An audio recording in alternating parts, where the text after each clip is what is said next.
मेरी शादी को अभी 2 महीने भी नहीं हुए। मेरे पति मुझे थोड़ा भी सम्मान नहीं दे पा रहे हैं। शायद इसकी वजह ये है कि मैं अब उनको पसंद नहीं आ रही हूँ।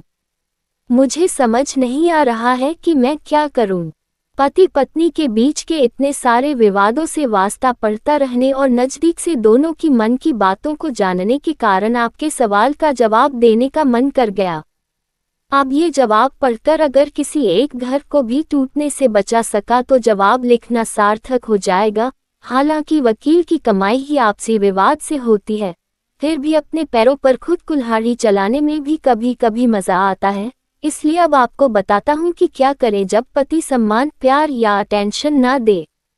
तो मोहतरमा, यूँ तो पति पत्नी के बीच ढेरों वजहें हो सकती है, जैसे झगड़ालू स्वभाव, अवैध संबंध, आपसी समझ में कमी, बाहरी लोगों का हस्तक्षेप, बेकाबू हसरतें, सेक्स कमजोरी, सेक्स की अधिकता, पैसा, लालच, बेरोजगारी, शराब, ससुरालिये या मायके वाले, शक, अक्ल आदि आदि।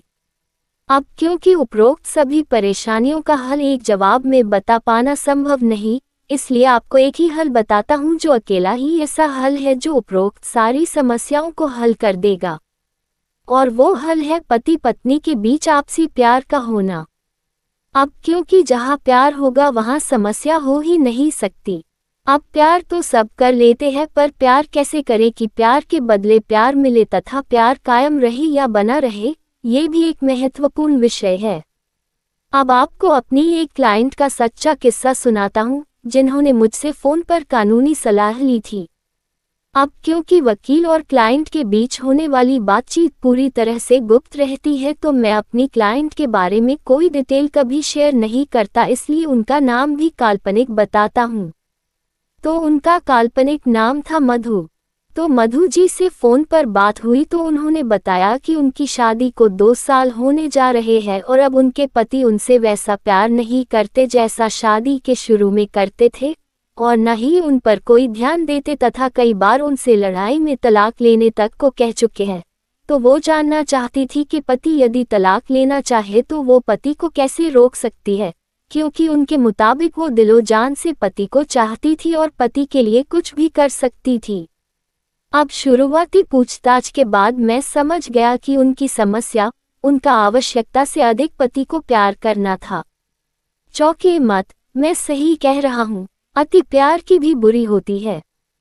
वो इतना अधिक पति से प्यार करती थी कि पति को उनकी कोई परवाह ही नहीं रह गई थी। पति महोदय सोचने लगे थे कि ये तो हर हाल में प्यार। अब पति महोदय को अपनी अहमियत समझाने के लिए मधु जी ने मेरी सलाह अनुसार काम करना शुरू कर दिया। वो रोज पति के आने से पहले खूब सज संवर के पति के लिए दरवाज़ा खोलती, पानी देती, चाय पूछती और बस घर से बाजार के लिए ये कहते हुए निकल जाती कि आप तो थके हैं, आराम करिए, मैं जल्दी ही आ जाऊंगी। जब वो वापस आती तो ऐसा सामान लाती जो उनके घर के पास से 10 मिनट में लाया जा सकता था, मगर वो 1 या 2 घंटों में वापस आती। घर आकर भी वो फ़ोन पर लीड लगाकर अच्छे अच्छे गाने सुनती और जहाँ पहले वो पति के पसंद का खाना ही खाती थी, वहाँ वो अब अपने लिए अपनी पसंद का अलग बनाती और खाती। पहले जहाँ वो पति को ऑफिस में 4 से 5 बार फ़ोन करती थी, वही अब सिर्फ 1 बार फ़ोन करती और उसमें भी सिर्फ ये पूछती कि कब आएंगे आप, मुझे बाजार जाना था। 1 हफ्ते ऐसा करने और रात में थोड़ी दूरी यानी पहल ना करने के कारण पति का माथा ठनक गया। उनको लगा कि दाल में कुछ काला है और जल्द कुछ न किया गया तो बीवी हाथ से जा सकती है। तो अब मधु जी के पति में बदलाव की शुरुआत हुई और उनको भी अब पत्नी की जरूरत महसूस होने लगी। अब पत्नी की जगह पति महोदय 3 से 4 फ़ोन ऑफिस से पत्नी को करने लगे। घर आते ही बोलते कि अकेले कहाँ जाओगी तुम, मैं भी चलता हूँ तुम्हारे साथ। खाने की बात आते ही कहते, सुनो तुम कुछ अपनी पसंद का बना लो, मैं भी वो ही खा लूँगा। अब मधु जी को उनके पति सम्मान भी देने लगे और अटेंशन के साथ प्यार भी जताने लगे। मन ही मन मधु जी बहुत खुश थी, मगर अपनी खुशी बांटने के लिए उनके पास कोई नहीं था।